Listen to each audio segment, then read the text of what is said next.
Alright guys, this is it, the heart of Rock and Shock, the celebrity signing room. We're going to go around, talk to as many people as we can. We've got Scream to my left, Kane behind me, Malcolm McDowell in the corner. The cast of 31. It's going to be nuts. Let's do this. We are here with David Ury, one of the stars of Rob Zombie's new film 31. What kind of details can you give us without spoiling too much? Well, 31 is about a group of fun-loving clowns. I think that's about it. Now, have you seen a cut of the film yet? Oh, I've seen the film at Sundance. The how premiere, was it? Oh, it's awesome. It's excellent. Yeah, and they're coming out in just a few days in wide release. Now, compared to Zombie's other films, do you think he's stepped up his game, writing and directing wise? I think he had free reign on this movie, so it's definitely probably the full-on Zombie that maybe a little extra Rob Zombie than the previous ones. Awesome. What was it like working with Zombie? It's great. Yeah, it's great. He's a very he's a guy who's got a very specific vision for his films, and that makes it very fun for the actors to work. Well, thanks again, man, and we hope the film does really well. Yeah. So we are here with the lovely Caroline Williams, Texas Chainsaw 2, The Hatchet 3. Now tell me, since the days of Hatchet 3 and all the conventions you do, what do you get the most questions for? Is it Texas or Hatchet now? Texas. Still? Almost always. I think that movie is so revered, even though it's 30 years old, it hasn't been remade. It's still a really original story concept in many ways. And the perspective and the vision of the film, that it differs so dramatically from the first. But they're bookends, and they complement each other. And it continues to get a new fan base. When 9-year-old kids are showing up in homemade costumes that their mothers made for them for Halloween, you know that you've had an impact on the genre. Nice. And I'm really proud of that.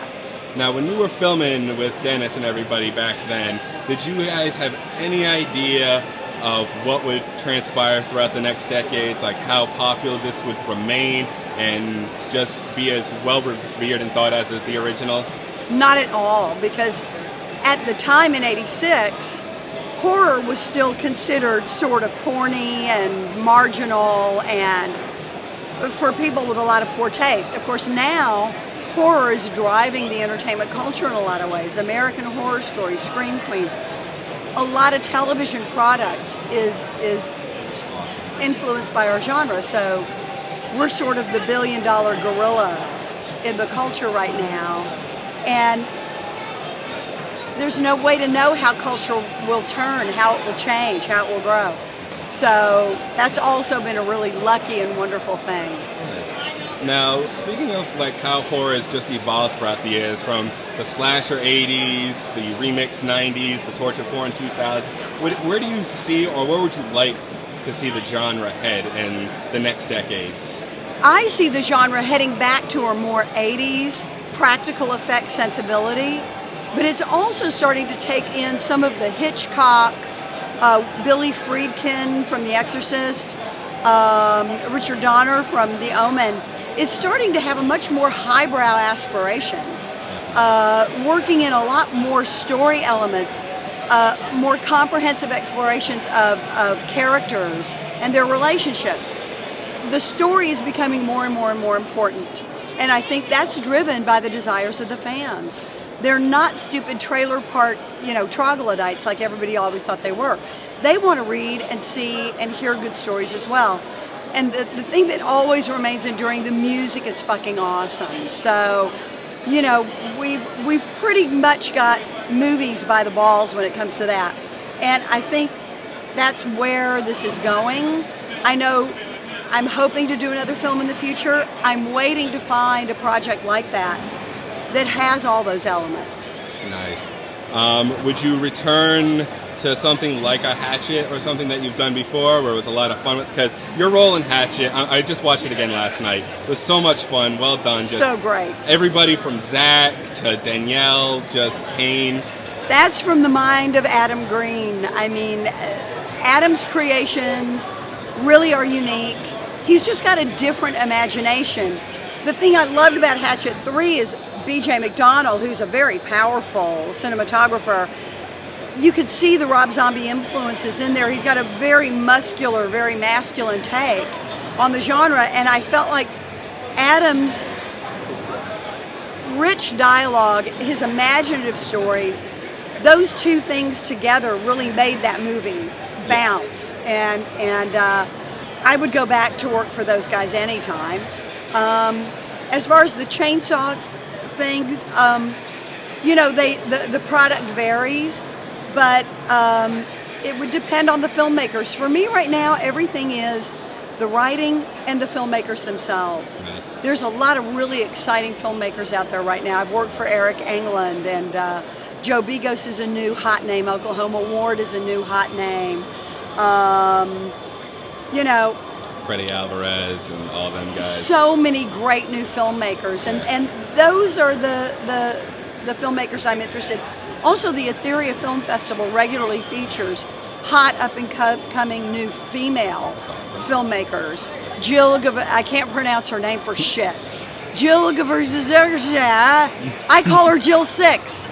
The stylist, one of the hottest shorts on the circuit right now. She is a very important filmmaker. Yeah, that's definitely something we need more of, is the diversity in women filmmakers in it. And 'Cause yeah, we don't see enough female horror directors in it and stuff. but they're up and coming. They're starting to make a mark. Their work is competitive. There hasn't been any gender norming of the product. These girls can do anything the guys can do, and frequently better. So, hot new names on the horizon. Awesome. Well, thanks again, Caroline, and we hope to see you again on the screen real soon. Thank you. We love Rock and Shock. So we are here with Chris, and he is known mostly for Nightmare Before Christmas and Princess Bride and Child's Play. Now, tell And us. Fright Night, which And is Fright a Night, lot of of folks course. who come to this convention. The full foursome here. Now, out of your foursome there, what was your funnest role? What did you enjoy the most on set? I can't say that I enjoyed one more than any of the others. They were all very different. The Princess Bride was a lot of fun on the set. We had a great time. There were a lot of laughs constantly. It's that kind of movie. Yeah. Fright Night, there was a great sort of camaraderie on the set. We enjoyed the shoot. It was very collaborative, very interesting.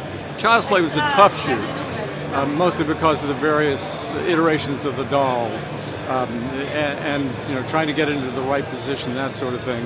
And Nightmare Before Christmas was basically standing in a studio and recording lines over and over again, which was fun. And then I got a chance to work with Tim Burton a little bit after. Nice. Now, for Nightmare Before Christmas, I've always been curious about what was it like working with Danny Elfman, because he would do the singing while you would do the dialogues and stuff. I like never worked with Danny. No? Really? Never. Interesting. No.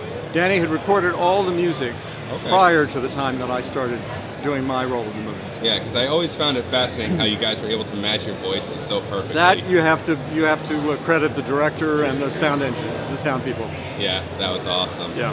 All right, well, thanks again, Chris. Thank Enjoy you. the convention. All right, welcome back. We are here with Kourtney Gaines of Children of the Corn. I just want to say for the record, it's the worst show I have ever done. No. I did the first show 13 years ago.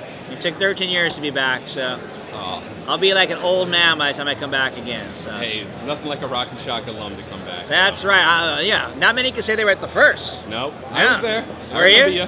You were 12 then. Huh? I wish I was 12 then. Still teenage years way back then. All right. So tell us, what's like the funnest day you had doing Children of the Corn? Like, is there a particular story that stands out to you? Yeah. So the funnest day I'd say was the first day for two reasons. One, it was the little scene where you first see me come out of the corn for the first time. Yep. So it's kind of cool, like first moment, my career, boom, right? And it's the first actual moment. But also that's when, they had hit the guy, right, Jacob. And when they went to shoot the part where she has the dream sequence and the kid jumps out from her, where they actually really snuck him under the thing, and everybody in the crew knew. It's like day one, and he comes out and she jumps, man, and she's like, yes, but in a very fun way, because Lynn Hamilton is very cool. But it was such a great, way to start the whole thing with a good prank, Nice. Yeah, that was awesome. Yeah, good stuff. How did you get yourself, what was it like to try to get into this role? Because honestly, when I saw this as a kid, you scared the shit out of me and ran crying for the hills. Yeah. How did you do that? You know, it's all about sort of getting to whatever the core of a character is, right? And so it was just, I don't know, it was just getting to the point of, you know, sort of the anger, the scowl I was looking for. And I would get myself jacked up, and I don't normally like run in the mirror and look at my face. Like that's like actors do that. It's kind of like not a good idea. But I wanted to see that burning in the eyes that I wanted. When I finally saw it, I knew I had done the prep I needed to do. You know, and I looked and I said, "That's fucking it. I got it." Oh, that was beautiful. So that's all I can tell you. Nice. Any thoughts or plans or hopes to return to the world of horror, anything like that? At the world of horror or world of corn, which did you say? Horror. Oh, yeah, well, I've been doing like, you know, sort of cameo stuff, like obviously, you know, Rob Zombie's Halloween, I did a thing. I just did a movie called Funhouse Massacre that just came out a couple months ago. So I'm doing like, you know, sort of that kind of stuff in horror, more like, you know, paying homage to kind of stuff now, right? I'm like the old guy and the, you know. So there's that, and then, you know, we'll see if anything else. John and I are trying to do a horror, a thing of us doing conventions, but a comedy thing about us doing it all, so called Horrified. Yeah, it'd be a blast. So we're out pitching that thing right now, so if that happened, that would be super fun. That'd be super fun. Definitely. Well, thanks again, Kourtney. Enjoy the rest of the convention. We hope to see you next year. Thanks, man. We are here with the lovely Ginger Lynn from Rob Zombie's films and 31 Devil's Rejects. Now tell us, what is it like working with Zombie? When I was first cast in one of Rob's films, it was The Devil's Rejects, and I was petrified. I thought, rock and roll, gonna be a hard ass, have that bad attitude, I'm shy, I'm nice, I'm quiet, I'm afraid. And I got my script, went in, auditioned for the role, was cast in a different character than I ended up playing on film. What happened was 2 weeks before the shoot, I'm a martial artist. I was fighting. I blew up my ACL, MCL, and meniscus. So now my agent has to call Rob's production company, and all my agent said was, Ginger can't run. So Rob said, okay, he wrote the scene for Sid and I get to the set, and I've got a cast from my upper thigh to my lower leg, and the set is about this big, and I have to be carried onto the set. So I haven't met Sid yet. Sid is lying on the bed in his dirty tighty-whities in his filthy room. Rob is there kind of moving around and making tweaks and different things to do. I'm plopped down on top of Sid, and that's where we have our rehearsal. There's no, okay, let's run this, you know, I'm sitting with my stuff on Sid's stuff, and Rob just said, let's go and do it. And it was, boom, we just did it. It was natural. When I'm working with Rob, he's really easy to work with. He tells you what you want and you do it. When we're off camera, I get shy. I cannot come up with a complete sentence to say to that man if my life depended on it. It's so bizarre, and I can talk to anybody. I don't know what it is, but I get a little off, but he's wonderful to direct, to work for. Now, from House of a Thousand Corpses to Devil's Rejects, now 31, how do you feel Rob has developed as a writer-director? Do you feel he's come a long way, or do you feel he's still trying to carve out his own style? I think Rob has his own style. I think he has from the beginning. And of course, we all get little things from what we saw growing up or movies that we've already watched. But Rob's got this creepy factor that's in his films that you like the bad guys. They're so uncomfortable. They're doing really messed up things. But Rob has this ability to, I root for the bad guys in his movies. You can't help but root for the You bad can't guys. help it. And I think that he's continuing to grow, add more things to his scripts. When I read the script for 31, I was on several occasions to the point where, oh no, oh no, oh no. And then I saw the final cut, and there are a few oh no's that didn't make it. So I love the movie, but I'm looking forward to the director's cut. And one of my co-stars, the leading man Doomhead, Richard Brake plays Doomhead. I play his girlfriend in it. well, the way it's edited, you're not quite sure what our relationship is. But we've got about 30 minutes of improv on the floor. So I'm hoping and praying some of that gets back into it. And I love that Rob gives himself the freedom to go wherever he wants to go. He doesn't think, oh, the studios won't like this or they're not going to like that. Rob does what he wants to do, and not a lot of successful theatrical released films have that element anymore. Definitely not.